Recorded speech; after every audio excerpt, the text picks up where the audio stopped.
dê o like. O planeta depende disso.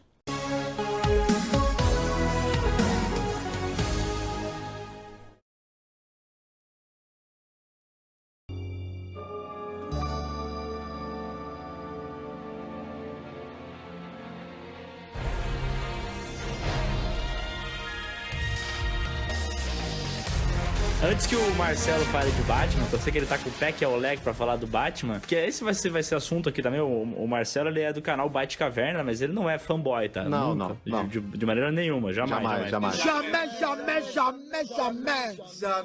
Eu queria pedir pro Daniel Rezende como é que foi participar da produção do filme Robocop, que é um filme que é um remake de um clássico, né? E eu acho que talvez seja um dos filmes mais caros que tu tenha se envolvido, né? Então, como é que é lidar com uma produção desse tamanho? Que deve ser diferente, né? Sim, Robocop eu participei da montagem, né? Então ele é dirigido pelo José Padilha, mas o José Padilha, assim como no Tropa de Elite 2, o Tropa de Elite 1 eu montei, mas eu não participei da filmagem, né? Eu cheguei e já estava tudo filmado. No Tropa de Elite 2, ele me levou pro set de filmagem. Então eu acompanhava o set de filmagem, eu participei do roteiro, porque ele queria a minha visão como montador durante todo o processo. E no Robocop foi a mesma coisa. Então eu cheguei no Canadá para fazer o Robocop 1 mês e meio antes de começar a filmagem. Então eu fiquei junto com o Zé, lendo o roteiro, fazia notas no roteiro, olhava o casting, olhava como ele, o Lula Carvalho, que foi o fotógrafo, que também fotografou o Bingo, olhando como eles estavam pensando em decupar, para dizer, puta, eu acho que vai precisar de mais um plano aqui na hora de montar, e pensar na montagem já pensando na dramaturgia inteira. Então, assim,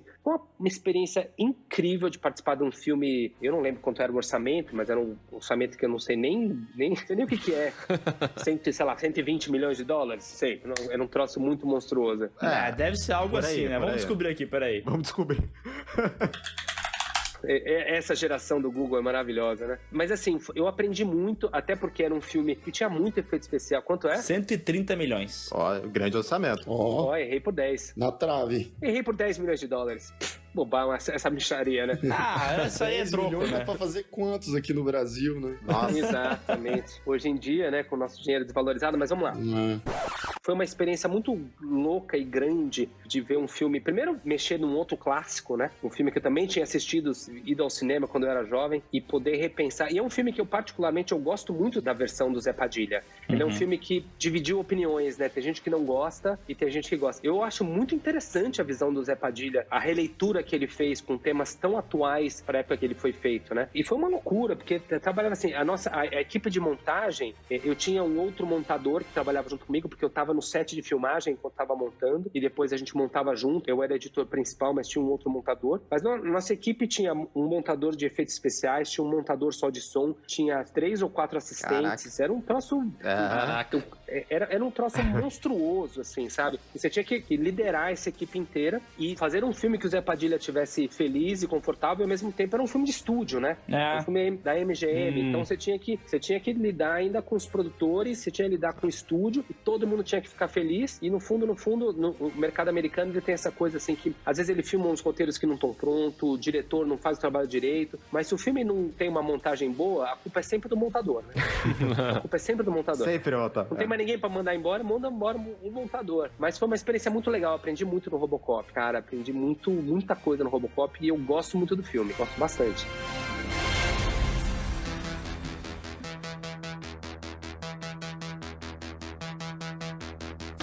Antes de o Marcelo também me cortar aí pra falar de Batman, deixa eu fazer mais uma pergunta, que é sobre frustração. Porque o que acontece, né? Tu até comentou sobre a série, ninguém tá olhando, né? Foi uma criação tua, a série tá na Netflix, aí quem quiser assistir, quem não assistiu ainda, pode conferir lá. Uma série que, como tu comentou, não foi renovada pra segunda temporada, apesar de ter ganhado um Emmy, né? E aí agora tu tava falando de Robocop e tal, ser um filme de estúdio, então tu tem interferências que talvez não sejam apenas do diretor, e eu gostaria só de entender se essas frustrações emoções estão muito presentes, sabe? Como é editar um filme que de repente, sei lá, tu tá feliz, o Padilha tá feliz e de repente vem um cara engravatado e diz assim, isso aqui não, pode mudar. E também como é essa sensação de ter um projeto no qual tu se envolveu tanto, se dedicou tanto, que quem assistiu gostou tanto, mas que não foi renovado, sabe? Isso, de alguma maneira, te afetam essas questões? Olha só, eu costumo dizer que é o seguinte, cara, a arte da direção é a arte de saber lidar com as suas frustrações. Se você não sabe lidar com frustração, vai fazer outra coisa na vida, cara, porque assim, você não vai conseguir dirigir. E não é só sobre ter alguém do estúdio ou alguém do streaming, porque os streamings também interferem muito na questão criativa hoje em dia, né? São eles que, para bem e para mal, que definem quais são os projetos que serão aprovados e quais são os projetos que vão ser renovados, e eles estão sempre, óbvio que, assim como na época da televisão, quem mandava na dramaturgia era a audiência, na época do streaming, quem manda é o algoritmo. Se aquilo deu views, aquilo tá bom. Se aquilo não deu views, aquilo não é bom, não importa o quão bom seja.